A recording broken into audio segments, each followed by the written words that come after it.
بڕیار بوو لە بەردەم ئەم ماڵە نوێدا ئاهەنگی هاوسەرگیری بۆ سربەستی کوڕیان ساز بکەن بێ ئاگا لەوەی کوڕەکەیان لەلایەن چەک بەدەستانی شارەکەیەوە لە خۆپیشاندانەکانی شەوی ڕابردوودا بە ئامانج دەگیرێت و گیان لەدەست دەدات.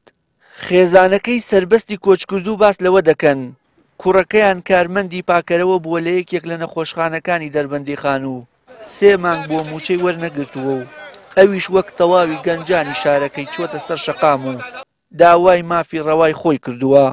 خەڵک برسیە، خەڵک باخەڵی بەتاڵە. ئەگەر لە کاتێکا بڕێ باخەڵی هەرێکی لەم گەنجە جوانانە بکەیتەوە لەوانەیە 500 تیانە بێت کابرا تووڕەیە. یعنی نەئەکرا با قەچێکیان شکاندایە، با دەستێکیان شکاندایە کاکە بە ئێمان بژاردایە، بارگاکەیان بسووتاندایە بە ئێمان بژاردایە. ئێمە ئامادە بووین بۆی بکەین.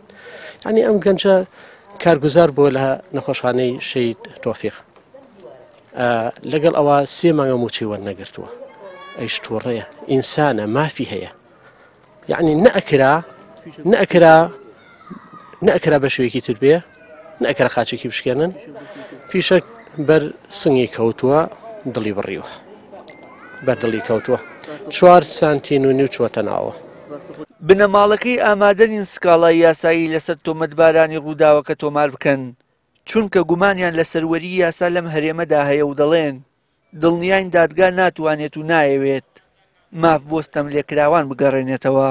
ئەمە سکاڵای سکاڵێکمان نییە، چکە سکاڵا نازانێکی تۆمارکەین چکە نەفرێک نەبوو دە نەبوو بەجارێ 100 نەفەر تەقی کردووە تێگەی ئەنجامش داوانە دەستی خۆی گەورە خۆی تۆڵی بکاتەوە هەوگە خوێنی سوورکیە و شەی سوورکیە و کاکە ڕێژوان و ئەو کۆمەڵەکە ڕۆژنەوان سکاڵان لێکێ کرد کەسی لەسەری گیرا نەخێر لەوەڵ هیچ بڕاگەم بە سەرۆری یاسانیە. خۆپیشاندەرانی شەوی ڕابردووی قەزای دەربەندیخان هەردوو بینای هاتوچۆ و کارەبای دەربەندیخانیان سووتان و بە گوتەی لێپرسراوانی ئەو ناوەندە حکومیانە بە دەیان ملیۆن دیناریان دیار نەماوە و قاسەی بنکەکانیشیان فڕێنراوە. ئێمە لە ئێستادا سەرقاڵی ئەوەی بتوانین زەروزیانەکانی خۆمان دەستنیشان کەین، ئەوەی توانیمان لە سووتان و لە نەناوچوون ڕزگارمان کرد، ئەوەی مای نیگەرانی بوو بەشێک لەو شتانەی لەناو فەرمانگەکە هابووە دزراوە بەدەست خەڵکەوە بیندراوە کە ئێستا لە ئێسەشدا کۆمەڵێک زانیاریمان لایە کە خەڵکانێکە بووە ممتەلەکاتی دایرەکەیان بردووە و لە ماڵی خۆیان نایەسە بۆیە بە دوواداچوون بۆ شتانەکەین بۆ حاڵەتانەکەین و ڕێوشوێنی یاسایی لە ڕێگای دادگاوە گرینەبەر.